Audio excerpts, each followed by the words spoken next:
नमस्कार, मी आज तुम्हाला बनवणार आहे चमकुराच्या पानांची भाजी. तर पहिल्यांदा आपण चमकुराची पान घ्यायची आणि हे मी डाळीचं पीठ, त्याच्यामध्ये थोडं मीठ टाकलं आहे आणि पाणी टाकून थोडं लिंबू टाकलं आहे, ज्याने की कशाला ती खवखव करणार नाही. त्यासाठी असं घट्ट पीठ बनवून घेतलेलं आहे. हे मी त्या पानांना लावून घेणार आहे. तुम्हाला मी लावून देते.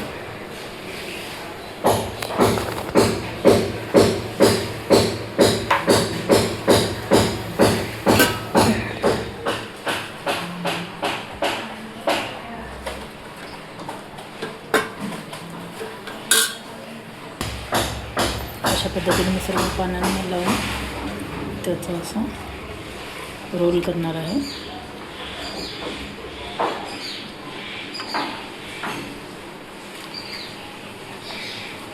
इथे लावायचं आपल्याला.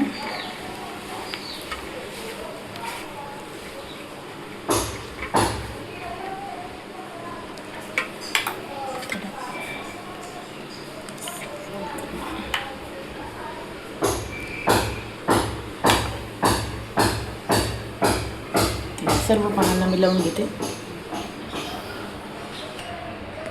हे असं कुकरमध्ये लावून घेतले मी आणि याला वाफून घ्यायचं. कुकरमध्ये लावून वाफून घ्यायचं. आणि ॲक्च्युली ही मी जी रेसिपी आहे, ही भाजी आहे, ती माझ्या मैत्रिणीकडून विद्याकडून शिकलेली आहे. मी बघूयात तिच्या एवढी छान होते की नाही. ते काळ्या मसाल्याची भाजी आहे बनेल ही.